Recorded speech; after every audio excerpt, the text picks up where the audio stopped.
Bonjour à toutes et tous et bienvenue à la deuxième édition du Sommet pour une montagne durable et à la COP départementale de la Haute-Savoie. Ces deux événements ont lieu simultanément cette fois-ci. Un petit mot de remerciement à l'ensemble des équipes de la mairie, du cabinet et d'Adcentis qui ont préparé et organisé tout le fil rouge de cette journée. Ça a été beaucoup de boulot et vous avez été admirables, donc merci beaucoup. Merci Monsieur le maire, Madame la préfète pour votre confiance dans l'organisation de cette journée. Juste avant de vous donner la parole pour accueillir l'ensemble des parties prenantes et les plus de 350 personnes qui seront à nos côtés aujourd'hui, on va laisser la parole à Madame la ministre Agnès Pannier-Runacher.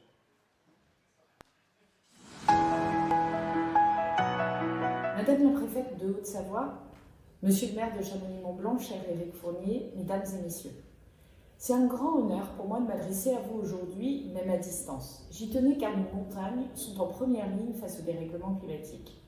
On y mesure de façon aiguë l'urgence d'agir. À l'occasion de la deuxième édition du Sommet pour une montagne durable, vous lancez cette COP départementale de Haute-Savoie, consacrée à l'adaptation au changement climatique. Une décision que je veux saluer, car dans les Alpes françaises, les températures ont déjà augmenté de 2 degrés au cours du XXe siècle. Les Alpes se réchauffent plus vite que la France, qui se réchauffe plus vite que la planète. Cette accélération a des conséquences concrètes, visibles et souvent irréversibles. La fonte des glaciers, l'augmentation des risques naturels, l'assèchement progressif des sols, la fragilisation de l'agropastoralisme. À l'été 2022, le manteau neigeux avait disparu sur l'ensemble des glaciers alpins et pyrénéens français jusqu'à 3500 mètres d'altitude. D'ici 2050, on estime que l'épaisseur du manteau neigeux pourrait chuter de 10 à 40% par rapport à la période de référence 1986-2005. Ce constat doit nous mobiliser. C'est dans cet esprit que j'ai lancé il y a quelques semaines le plan national d'adaptation au changement climatique. Il vise à faire de l'adaptation un pilier central de notre action publique, au service de nos concitoyens, de notre patrimoine naturel, de notre souveraineté. En parallèle, avec mes collègues Françoise Gattel pour la ruralité et Nathalie Delattre pour le tourisme, nous avons confié au Conseil général de l'économie et à l'Inspection générale de l'environnement et du développement durable une mission de recensement et d'évaluation de toutes les actions engagées en faveur de l'adaptation dans les territoires montagnards. Nous avons aussi mobilisé l'Association nationale des élus de montagne et les membres du Conseil national de la montagne, ainsi que les comités de massif, pour nous aider à construire une feuille de route ambitieuse, spécifique aux enjeux de la montagne. J'ai demandé qu'elle intègre, au-delà des enjeux climatiques, dimension économique, sociale et bien sûr la préservation de notre patrimoine naturel. Le Sommet pour une montagne durable incarne cette volonté collective d'avancer, la volonté de construire un avenir résilient pour nos territoires d'altitude, en conciliant écologie évidemment, vitalité économique et solidarité territoriale. Je tiens à saluer le travail remarquable des organisateurs et de toutes les parties prenantes mobilisées. Vos réflexions viendront nourrir les travaux de territorialisation du plan national d'adaptation au changement climatique. Plus largement, elles alimenteront les dynamiques des COP locales. Pour cette deuxième édition des COP, j'ai souhaité que l'adaptation soit pleinement intégrée dans les priorités. J'ai 3 objectifs. 1. Donner à voir de manière concrète l'impact de la trajectoire de référence au changement climatique à l'échelle infrarégionale grâce à des outils cartographiques. L'idée, c'est de faciliter la décision sur les priorités d'adaptation. Ensuite, intégrer les urgences liées à l'adaptation aux feuilles de route des collectivités locales. Au fond, on pose le diagnostic et ensuite, on dit comment on agit. Enfin, faire connaître l'offre unifiée d'accompagnement des opérateurs de l'État. C'est notamment la mission adaptation, ainsi que les ressources disponibles comme Climadiag, DRIAS et d'autres. La mission adaptation, par exemple, ce sont 100 intercommunalités de tous horizons géographiques qui sont accompagnées par l'ensemble de nos opérateurs dans l'élaboration du diagnostic d'adaptation au changement climatique et leur traduction en feuilles de route concrètes pour faire face aux nouveaux risques. Mesdames et messieurs, je suis convaincue que les échanges de ce sommet et de cette COP permettront de faire émerger d'autres solutions innovantes pour anticiper, pour protéger, pour adapter.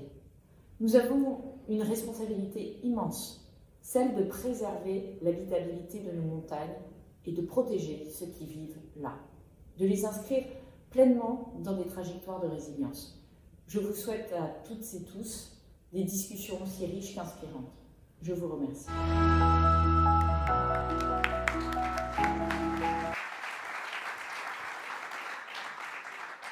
J'invite Madame la Préfète et Monsieur le maire à vous accueillir.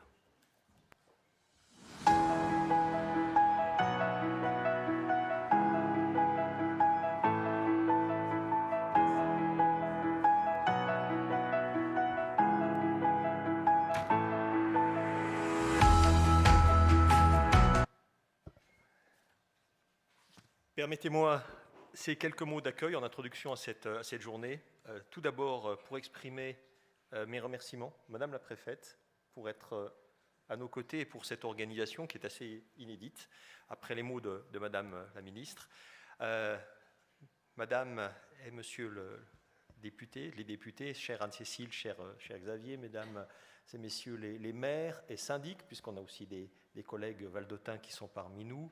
Permettez-moi de citer également l'ensemble des parties prenantes à cette belle journée, directrices, directeurs de services, l'ensemble des collègues maires de Haute-Savoie et collègues et élus haut-savoyards, les associations, les experts, les scientifiques qui vont, je l'espère, contribuer à ce très beau programme. C'est vrai que c'est une innovation que de faire coïncider à la fois ces COP, qui ont une déclinaison départementale, Madame la Préfète, après évidemment les engagements qui ont été pris dans chacune de nos régions, sous l'égide de Madame la Préfète de région et du Président du Conseil régional. Et c'est des déclinaisons qui sont particulièrement appréciées. On a eu l'occasion avec vos prédécesseurs, dans le cadre des CDTE, les comités départementaux de transition énergétique et écologique, de voir à quel point ce territoire haut-savoyard était riche d'initiatives, d'innovations et s'inscrivait pleinement dans les objectifs de transition fixés par le gouvernement. Je voudrais dire également, et quand je vois la salle aujourd'hui, la chance que nous avons d'avoir autant de compétences, autant de savoir-faire, et j'en suis sûr, sur le plan territorial, donc une belle opportunité de transcrire les objectifs fixés en réussite. Nos territoires sont aujourd'hui, notamment en montagne, de véritables laboratoires des transitions. Transition vers l'habitabilité. Madame le ministre évoquait ce mot, habitabilité, qui est maintenant évidemment au cœur de nos réflexions. Évidemment, c'est le sujet, l'habitabilité des territoires de montagne, et ce, dans toutes ses dimensions, sociales, économiques, environnementales. L'objectif, c'est l'objectif de la journée, c'est de ne pas en rester au constat, mais je sais que la qualité des intervenants y pourvoira, mais d'aller vers des éléments de solution. Les pistes d'amélioration également de nos intentions qui peuvent être plus facilement transmises et réalisées en action. On a pu opérer ces dernières années, et vraiment je remercie Madame la Préfète de vos équipes. Moi je suis très heureux du travail qu'on a pu faire sur 2 domaines, alors qui ne sont pas exclusifs de nombreux autres qu'on pourra aborder aujourd'hui, notamment évidemment tout le travail qui a été fait autour des risques glaciaires et péridglaciaires, et c'est vrai que cette année internationale des glaciers, ce travail prend tout son sens, avec vos équipes, et également dans un contexte transfrontalier, cher Roberto, avec la Fondation Montagne Sûre, avec aussi le travail qu'on sait faire et qui a été reconnu par nos 2 ministères de tutelle. Et puis un travail qui est resté un peu discret, mais qui a été, je crois, au niveau, j'ai vu qu'il y avait aussi, on avait des élus et des personnes, des contamines, sur nos réserves naturelles, l'eau contamine, à Passy, ici, un travail avec la DDT, avec Aster, gestionnaire des espaces naturels, et nos services pour regarder comment nous organisions mieux la fréquentation de nos espaces d'altitude. Alors, ces 2 symboles montagnards ne doivent pas cacher la nécessité d'intervenir sur beaucoup d'autres sujets. Quand on parle d'habitabilité, effectivement, des territoires de montagne, nous le savons, l'un des gros sujets, c'est de savoir finalement si on n'est pas en pleine dissonance cognitive, en essayant de se dire comment est-ce qu'on va concilier demain un tourisme acceptable avec des territoires aussi fragiles. Je sais la difficulté qui est la nôtre sur ce sujet. Nous en parlions hier soir, Heidi, avec une entreprise très engagée en matière de RSE, et c'est vrai que cela nous questionne évidemment fortement. Un exemple sur ce sujet, avec les élus de la communauté de communes de la vallée de Chamonix, que je salue, qui sont dans la salle, chère Ghislaine, et puis les autres élus qui sont là, nous avons réalisé le bilan carbone de la destination. Ce bilan carbone montre que les efforts que nous avons portés sur un certain nombre de sujets, je rappelle que ça fait 15 ans que l'Office du tourisme de la vallée de Chamonix a arrêté la promotion sur ce qu'on appelle les longs courriers, eh bien ce bilan carbone reste marqué par évidemment une empreinte transport absolument déterminante. 94% du bilan carbone de destination est lié au transport. Et dans le 94%, c'est 78% qui sont liés au transport aérien. Alors vous voyez, quand bien même on déprogramme notre action sur le long courrier, on continue en termes de notoriété à avoir tellement de cette facilité d'accès qui fait que nous avons ces sujets-là. Et le sujet, il est là, sur l'habitabilité. C'est l'habitabilité, effectivement, qui est liée à l'acceptabilité sociale de nos transitions, qui est également posée. C'est aussi un travail complémentaire que nous allons devoir porter sur une gouvernance qui permet de faciliter les choix que nous pouvons porter. Le travail que nous faisons à l'échelle transfrontalière avec la constitution du GECT Espace Mont-Blanc. Le travail également que nous portons avec la mise en place, ici dans cette vallée, d'un comité scientifique qui permet de raccourcir la séquence entre l'expertise, la science, l'expertise et la prise de décision politique. Ces sujets sont véritablement au cœur de notre action du quotidien.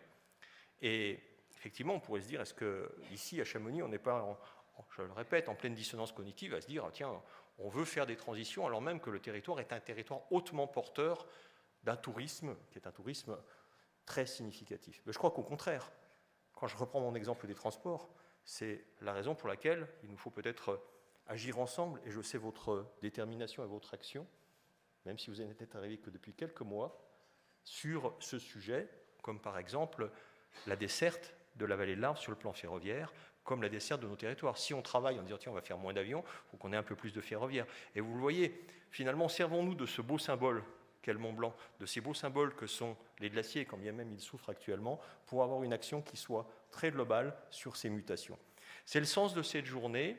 Moi, je voudrais vraiment dire à quel point c'est important de vous avoir à nos côtés, d'avoir vos services. Faire corder territorial a beaucoup de sens. Je suis persuadé que c'est comme ça que nous progresserons dans ce qui nous motive tous, une transition qui permette de faire en sorte que nos habitants et nos territoires puissent encore demain proposer de belles choses au niveau national et international. Merci beaucoup, Madame la Préfète. Merci à vos équipes. Et puis, j'en profite pour passer à distance nos remerciements à Madame la Ministre pour ses propos introductifs. Merci à tous et très bonne journée.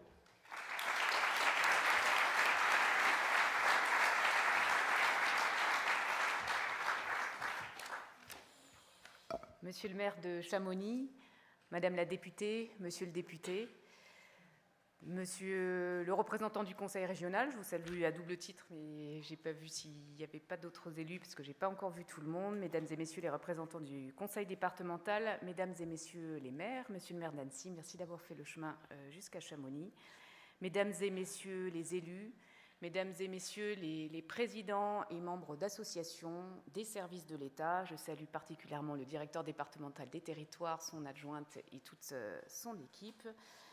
Mesdames et Messieurs, intéressés par la COP et qui avaient fait le déplacement à Chamonix aujourd'hui, bonjour à tous et merci d'être là. Merci pour vos mots, Monsieur le maire.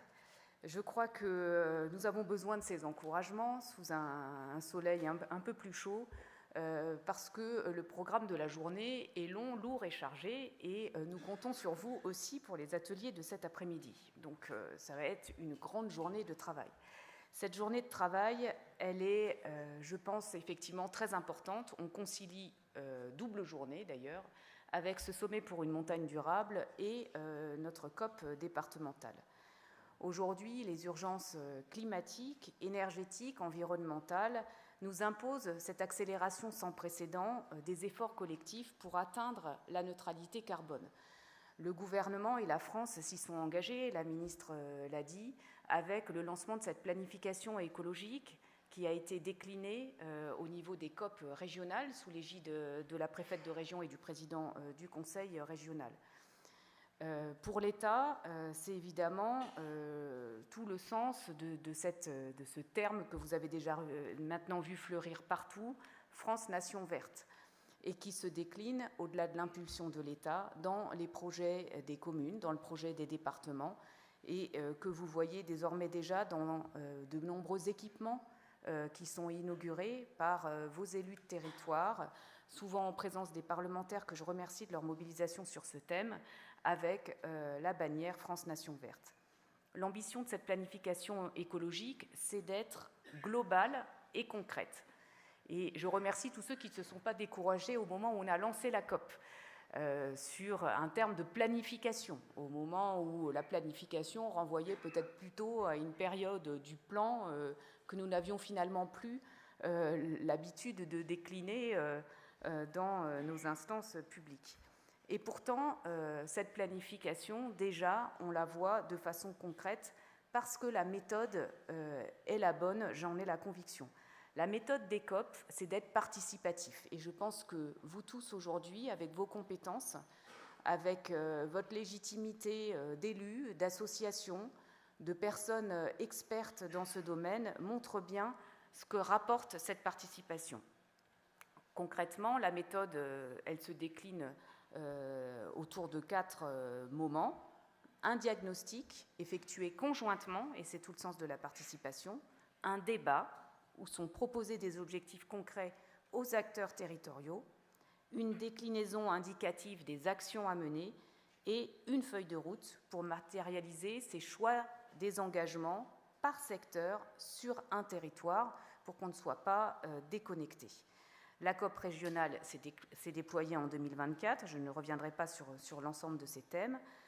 Je dirais que la Haute-Savoie est exemplaire et à la tête, avec une grande fierté pour être préfète de ce département, mais comme vous l'avez souligné, je dois beaucoup à tout ce qui a été fait avant mon arrivée, par mes prédécesseurs bien sûr, mais par vous tous, ou vos prédécesseurs aussi, si vous prenez le relais.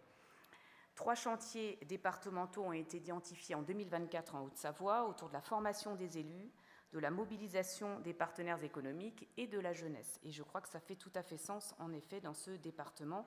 Et nous avions rajouté un 4e thème transverse pour la Haute-Savoie, qui est celui de la communication, avec une exposition itinérante dont vous voyez une partie des panneaux. Vous aurez l'occasion de les voir pendant la journée. Nous sommes désormais en 2025. Toutes ces étapes nous ont aidés à préparer cette année qui, elle, est consacrée à la mise en œuvre opérationnelle de la feuille de route et à la déclinaison du volet adaptation du changement climatique. La ministre l'a largement évoqué.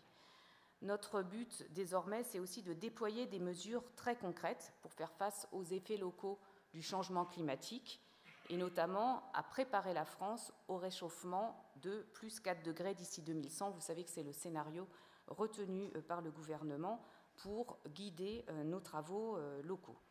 Notre objectif est de sélectionner des priorités territoriales en matière d'adaptation en mobilisant tous les acteurs locaux, donc vous, merci d'être là, pour aboutir à une feuille de route adaptation finalisée en décembre 2025. Donc c'est dire l'importance de nos travaux puisque notre journée va permettre d'alimenter cette feuille de route. Le choix de tenir cette COP adaptation à Chamonix, évidemment, ne doit rien au hasard, outre la beauté des lieux et la notoriété qui fait que même si vous faites plus de campagne de communication, monsieur le maire, je pense que la notoriété de Chamonix, malheureusement, n'a plus besoin de mesures de publicité et donc vous aurez toujours ce succès. Et donc il s'agit de savoir comment atteindre nos objectifs malgré ou grâce à ce succès, monsieur le maire.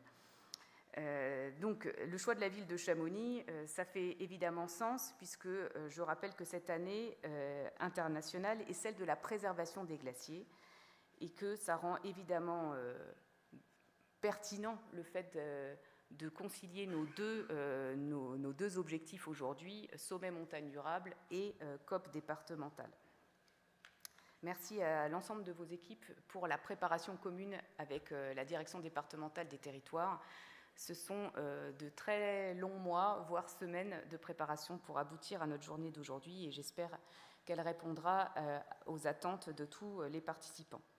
Cette COP adaptation, nous avons convenu de retenir une thématique fil rouge autour de l'eau et je crois que les premières mesures de vigilance qui sont mises en œuvre dans notre département comme à l'échelle nationale en montrent l'entièreté de la pertinence.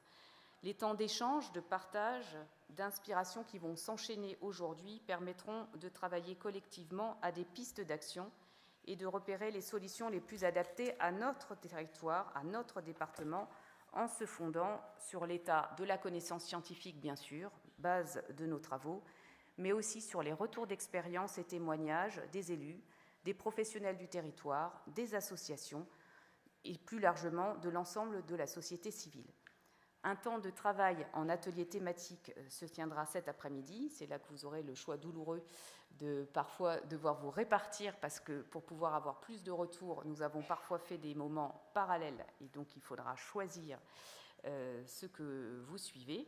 Mais ça vous permettra surtout, c'est ce que nous attendons, de contribuer à ces travaux. Et c'est votre participation qui compte aujourd'hui dans notre COP départementale. Je ne reviendrai pas sur ce qui a déjà été fait. Évidemment, tout ne démarre pas aujourd'hui avec nos travaux, même si nous en attendons une feuille de route opérationnelle. L'État avait déjà mobilisé aux côtés des collectivités territoriales des moyens financiers. Vous connaissez tous le Fonds vert.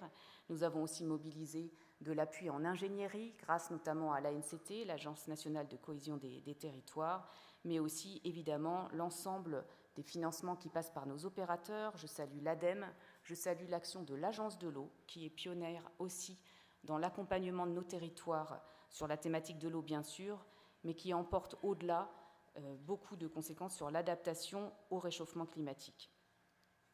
Cette mobilisation unique de l'État, elle est là en appui, elle est là surtout pour donner les moyens aux collectivités et aux acteurs locaux de s'engager vite et de s'engager pleinement dans des trajectoires d'adaptation ambitieuses et absolument indispensables aujourd'hui. Je ne déclinerai pas l'ensemble de nos outils plus techniques, type CRTE, ça parle à tous les élus, PCAET, ça parle à tout le monde. Tous ces outils doivent nous permettre de mettre en cohérence les actions d'adaptation inscrites dans la 3e édition du Plan national d'adaptation au changement climatique, au bénéfice de notre territoire, au bénéfice de son avenir et de l'ensemble de la population qui y habite. Merci à tous, très belle journée de travail. Nous allons être efficaces. Merci à vous.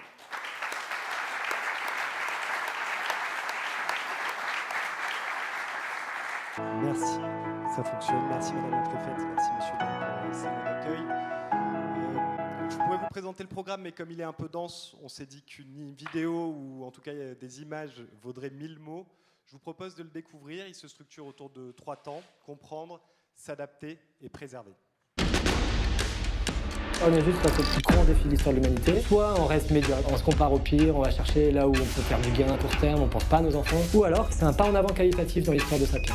Les risques qui aujourd'hui sont présents dans les Alpes françaises ne seront pas forcément les risques de demain. C'est vrai que le rôle du climat sur l'érosion des roches est quelque chose que les géologues avaient l'habitude de regarder sur des temps beaucoup plus longs. Quoi que nous fassions pour réduire nos émissions, et ça reste évidemment la première priorité, nous devons aussi nous adapter aux impacts du changement climatique.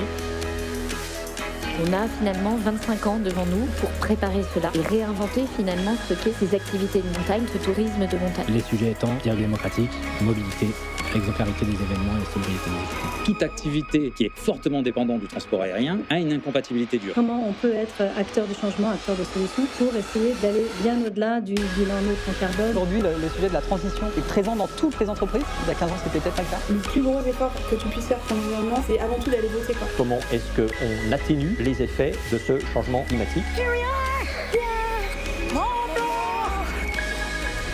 Cette vision, c'est que ça devienne encore plus des destinations et des territoires éducatifs fiers. Parce qu'il faut être lucide sur les enjeux et tout ne sera pas simple. Il va falloir du courage, mais je pense qu'on a du courage en montagne. Tout le monde est quelque part responsable. À un moment donné, la nature a ses limites. Les enfants, ils jugeront sur ça, c'est sûr. Aujourd'hui, on n'a pas d'autre choix que d'agir.